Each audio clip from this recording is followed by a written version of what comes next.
Guys, hi, welcome back to my channel farm Radhe. उस दिन का जो हमारा एचईपी का एक टॉपिक था यूरिनरी सिस्टम, उसका सेकंड पार्ट लेकर आ गई हूँ मैं। और आज ये पूरा कंप्लीट हो जाएगा, ठीक है।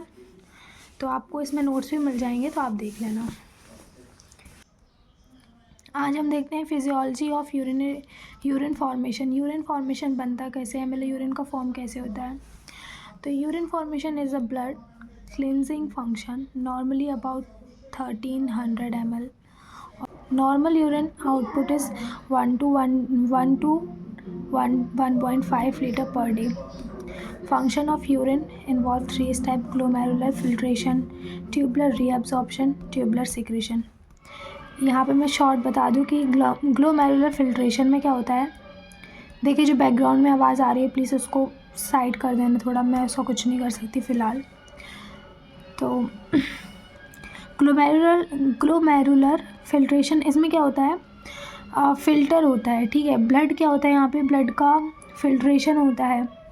रीअब्जॉर्प्शन मतलब कि कुछ ऐसे इलेक्ट्रोलाइट्स रहते हैं, है ना, जो कि क्या होते हैं यहाँ पे, जो ट्यूबलर से क्या होता है, उसका रीअब्जॉर्प्शन होता है।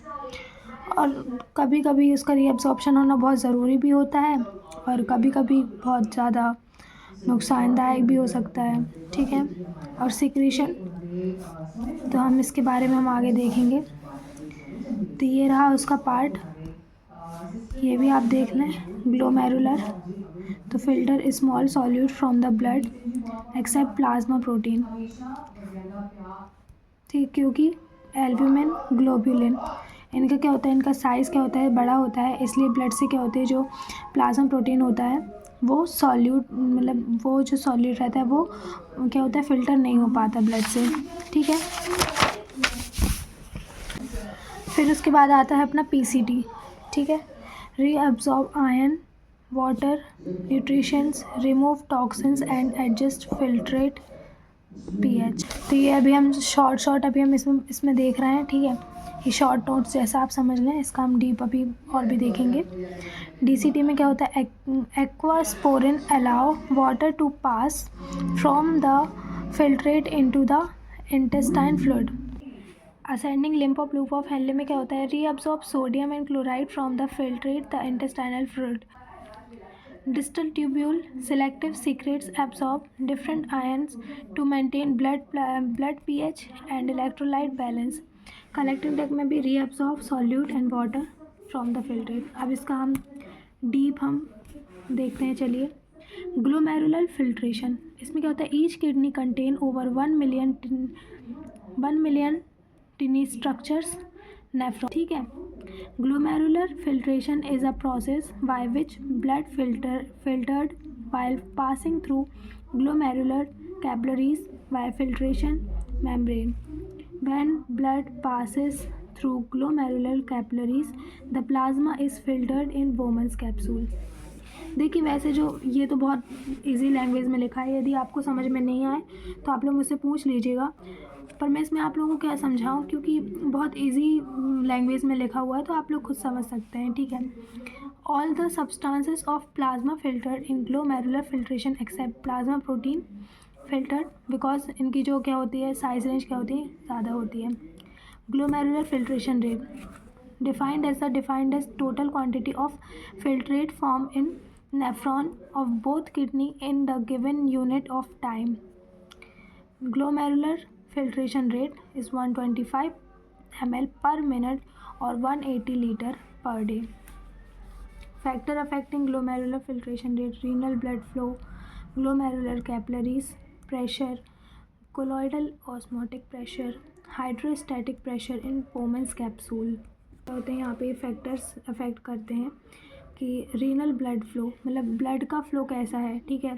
यदि ज़्यादा होगा तो क्या होगा, वहाँ पे फ़िल्टर अच्छे से नहीं हो पाएगा, भाई नॉर्मल ब्लड फ्लो चाहिए है। ग्लोमेरुलर फिल्ट्रेशन, कैपिलरी प्रेशर, अब कैपिलरी में प्रेशर भी कितना ज़्यादा जा रहा है, ठीक है, उसका ऑस्मोटिक प्रेशर भी कितना है, हाइड्रोस्टैटिक प्रेशर। तो ये सब क्या करते हैं, जो फिल्ट्रेशन जो होता है ना ब्लड का, उन सब पे डिपेंड करता है, ठीक है। अभी ये देखिए, ये जो आर्टरी है, ठीक है, यदि ये नैरो हो जाएगी तो यहाँ पे क्या होगा, वो भी तो डिपेंड करेगा ना, फ़िल्टर नहीं हो पाएगा क्योंकि यहाँ पे क्या होता है, यहाँ पे प्रेशर फिर ज़्यादा हो जाएगा, आर्टरी है ना, आर्टरियोल में प्रेशर ज़्यादा हो जाएगा, तो ये नॉर्मल ही रहनी चाहिए, है ना। और फिर बल्कि जो ये एफरेंट आर्टरियोल रहती है थोड़ी क्या होती है यहाँ पे थिक होती है रेदर देन एफरेंट आर्टरियोल, ठीक है। अब सेकेंड पार्ट देखते हैं हम, ट्यूबुलर रीअब्जॉर्प्शन मतलब कि क्या होता है कि जो फ़िल्टर होकर जो बाहर जाना चाहिए था, तो वो इलेक्ट्रोलाइट या फिर जो कुछ भी है वो बाहर ना जाकर उसका फिर से ही वहीं पे रीअब्जॉर्प्शन, मतलब फिर से ये जो मेम्ब्रेन के थ्रू क्या होता है वहाँ पे बॉडी के अंदर आने लगता है, तो उसे हम बोलेंगे रीअब्जॉर्प्शन। तो यहाँ पे क्या होगा, as we clearly show that about 180 litre filtrate formed per day, ठीक है, मतलब कि पर डे क्या हो रहा है, जो 180 लीटर क्या होता है यहाँ पे फ़िल्टर्ड हो रही है। Only 1.5 litre urine is excreted out. क्यों और कैसे, क्योंकि आधे से ज़्यादा रीअब्जॉर्प्शन हो जाता है, तो कितना सिर्फ फ़िल्टर्ड होता है अपना, मतलब सॉरी एक्सक्रीट होता है 1.5 लीटर, ठीक है, from the body. That means कि about 99% part of filtrate again reabsorb in blood in the process by which water and other necessary substances are reabsorbed। हाँ हो जाते हैं, चलिए देखते हैं वो कौन से। from renal tubule of blood, the reabsorbed substances move into intestinal fluid of renal medulla, and after that they move into tubular capillaries. Tubular reabsorption is a selective reabsorption, as the tubular cell reabsorb only those substances that are the necessary for our body। जो हमारी body के लिए ज़रूरी होते हैं वही क्या होते हैं यहाँ पे रीअब्सॉर्ब होते हैं। Essential substances get reabsorbed while unwanted substances excreted out from body। चलिए अब देखते हैं कि क्या किस पार्ट से रीअब्सॉर्ब होता है। पीसीटी से क्या होता है, glucose, amino acid, sodium, potassium, calcium, bicarbonate, chloride, phosphorus, urea, uric acid, water, इतनी सारी चीज़ें अपने प्रॉक्सिमल कन्वोल्यूटेड ट्यूब्यूल से रीअब्सॉर्ब होती हैं। लूप ऑफ हेनले में सोडियम एंड क्लोराइड, डीसीटी में सोडियम, कैल्शियम, बाइकार्बोनेट और वाटर, ठीक है। तो ये जो टेबल है ये हमेशा अपने माइंड में ज़रूर रखना, ओके। अब आता है ट्यूबुलर सिक्रीशन में, it is the process in which substances are transported from blood to renal tubule. ये एक प्रोसेस होती है जिसमें क्या होता है, ब्लड से रीनल ट्यूब्यूल में क्या होता है यहाँ पे ट्रांसपोर्ट होता है। Unwanted substances that are not get filtered because blood to Bowman's capsule in first step are directly transported to renal tubule later in process। Substances secreted in different segments, proximal में proximal convoluted tubule, potassium, ammonia, है ना, hydrogen ion, loop Henle में urea, DCT में potassium hydrogen ions, conducting duct में potassium. देखते हैं clearance test, also called serum creatinine clearance, kidney function clearance, creatinine clearance, renal function creatinine clearance, इसे इन नामों से भी जाना जाता है। Test help provide information about how well the kidney are working, got it. The test compares the creatinine level in urine with the creatinine level in blood।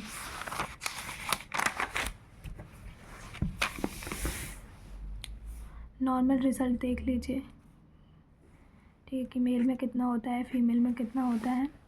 Important topic पर आते हैं कि डिसऑर्डर इसमें क्या होते हैं। डिसऑर्डर सबसे main होता है जानना। तो किडनी स्टोन कैसे होता है और किसे बोलते हैं। Kidney called the renal calculi,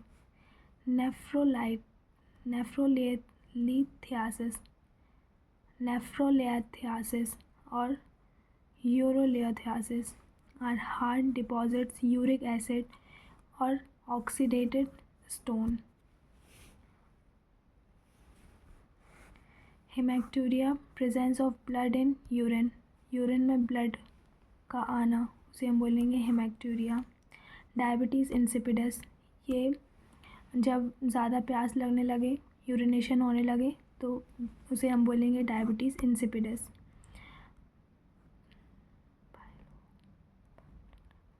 pyelonephritis, it's also known as the kidney infection.